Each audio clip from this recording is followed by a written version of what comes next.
Hey guys, welcome to the PLOspectives episode 3, a show where we explore unbeatable strategies within the great game of Pot Limit Omaha. We take one hand, go through the action, and see how each party should have played their hand and how they should construct the ranges. Here is a disclaimer. Don't take my words for granted. Every situation in PLO is different, so do your own research.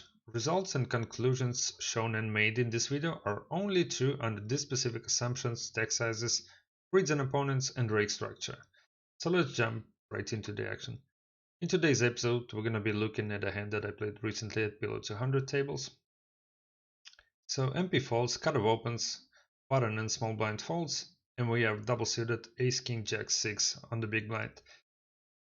And we have two options, either to 3-bet or cold call. And let's start with the preflop sim, which suggests us to always 3-bet a double suited version of ace king jack 6 of a hand. In this particular hand, I decided to just call. There are multiple reasons for that. First of all, my opponent is not 100 big blinds deep, but only like 75, a little bit over, 78-ish. And second of all, I'd be more happy to 3-bet anything above 6 or below 6. So any 5, 4, 7, or an 8 would add more connectivity to my hand. So I decided to just go. And we see a flop of 9-7-7 with the flush draw. And just gonna show you the action and then we're gonna take a look at the simulations. I decided to check, cutoff, c-bet, decided to turn my hand into a semi-bluff and check raised it, cutoff folded, and we won a small pot. But let's see what solver thinks about it. So first of all, let's start with bet sizings. So in order to understand bet sizings on this board texture, I ran a couple of simulations with different sizings, and I generally like to simplify my strategy to like more or less one bet sizing. So I ran two simulations given the both parties in and out of position, one option to bet either half pot in one simulation and 75% in the second one. Let's compare those. So we start from out of position. So out of position should have a 18% leading range for half pot and 17% leading range with 3/4 sizing. Comparing those, well, actually, let's see at the EV of a play. So the button EV is 6,000 millichips, and pretty much exactly the same number, 6,003 in the first sim, 6,093. It's pretty much irrelevant difference, but so the point is that we have the same expectation whether we use 50 or 75% sizing. And for that reason, out of position, I believe, benefits from using slightly larger sizing, which is 75% in this spot, because he's gonna get less calls from in position and therefore has to deal with less board shifts. And overall, he can be starting building a pot with the stronger foldings and also having slightly more fold equity with his bluffs. So out of position, to my mind, should be leading with 75% if out of position decides to lead.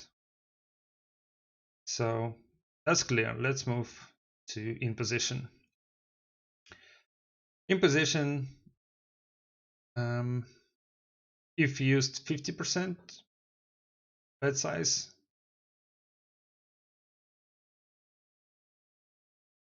as 50% Cbetting range here for half pot size, and 37% Cbet for 3/4. And in position benefits more from having a lower size because it forces out of position to continue wider, while we have, or not we, in position has positional advantage and therefore more control on later streets. And again, EV of in position is absolutely identical, 7,528 millichip when bets half pot, and 7,551 millichip when bets for 3/4. And also considering that population is generally under check raises tremendously on any board texture, mostly, at least on my stakes up to below 200. Yeah, I think in position benefits a lot from Cbetting for half pot here. So now when we know sizings, we're going to work with half pot size simulation. So let's see what type of hands in position should be Cbetting here in the first place.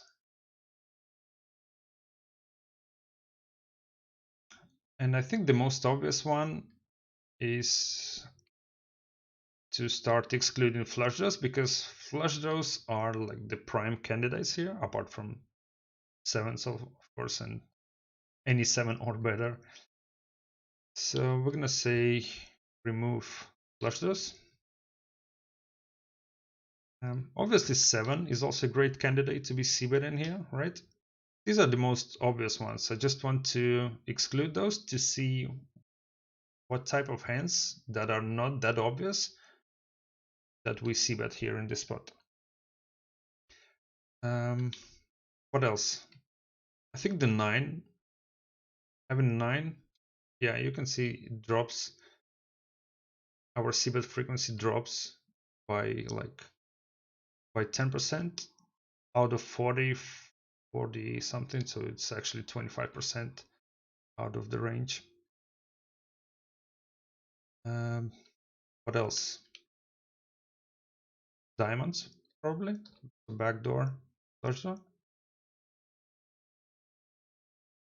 8-10 would make sense. Yeah. Maybe 8-6. Yeah, a little bit. We don't have that many 8-6 here, but still. So let's see, what else do we have? So having removed flush draws, any 7s, any 9s, any backdoor flush draws, and any open-enders, we have just removed pretty much half of our range. And let's see what we are left here with. Double paired hands, pretty much any type of double paired hands. Makes sense? Have some boat potential. A lot of double paired hands here. I see a lot of 8s and 10s here, which also makes sense a little bit. We can hit our boat, which can be considered as the nuts, especially when we have 10s, so which means we can outdraw current nuts, and we have fold equity and bad playability. Therefore, we put this type of hands in our Cbetting range. And some gut shots like 5-6, 5-5, 8-8 makes a lot of sense once again. And then complete airballs like ace-6, 3-3, just one spade one. This is a little bit too optimistical to my mind, but seems to be applicable. All right, so basically I would simplify this, that apart from the range that we have defined here, we can also be Cbetting here anything that is somehow blocking the opponent's continuing range, like anything um, any straight around blockers with or without like flush blockers, pretty much. So you can see a hand like King Queen Jack 6 with the single 6 of spades is always a c-bet. I mean, I get it, kinda. We're gonna be one and done. Like we don't have any playability once we check, but we can slightly improve our EV in this spot by just c-betting this hand and being one and done. So once get called, we're just gonna give up unless we somehow miraculously run a run or hit, like I don't know, 2 kings or something meaningful. All right, that's clear with this. Let's imagine in position c-bets, and we are now in out of position shoes. What type of hands we want to be check raising here with as a bluff, right? And for that, I'm gonna say we check raise and we get jammed on, and then just gonna take a look at the folding column. So what do we turn into bluff here? I see a lot of similarities with the in position continuing range. So kind of similar hands that in position wants to be c-betting with, out of position want to turn into semi bluff. So basically check raise folding kind of middle-ish draws and blockers, but with poor playability on later streets, especially out of position. And so therefore we're gonna check raise a hand like 8-8 deuce deuce with despite having 2 flush draws, but only jack 8 high flush draws. So we're gonna check raise fold. Ace 10 jack deuce with the nut flush draw, but holding 3 spades. So we have the nut flush draw, gutter, but obviously cannot stack off here. So we turn it into bluff and check raise fold. I like it. 10-10. Yeah, a lot of 10-10, a lot of 8s, a lot of like gut shots and middle flush draws. Actually, I think we can do the same thing that we did for in position. So we're gonna remove flush draws. We are going to remove 7s, any 9s.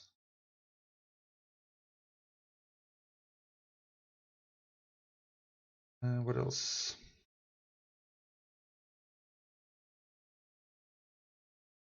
An 8.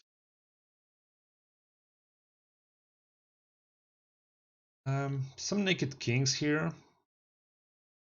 Queens.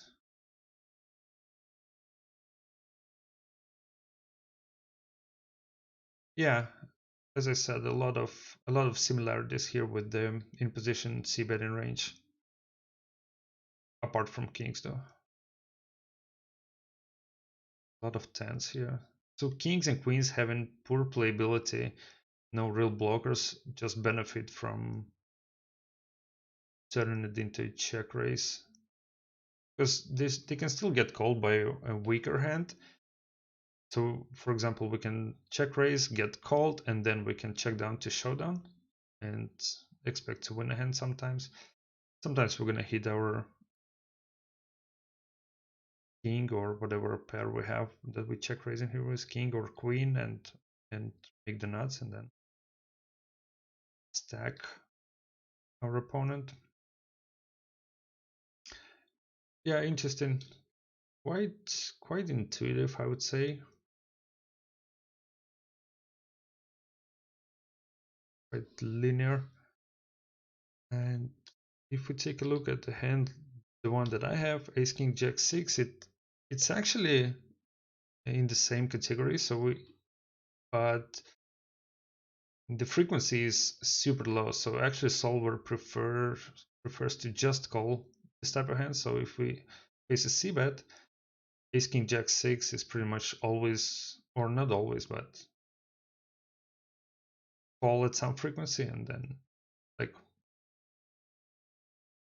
especially the hand that I had is 100% call, but with different type of suits, it's going to be a fold, and then pretty much non-existent check raising range. But yeah. All right, seems like we more or less familiar now with the check raising range, and that's gonna be it for this episode, guys. Thank you for watching. Stay unbeatable. I'm your Pillow Bull Flares. See you next time. Take care. See you at the tables. Bye bye.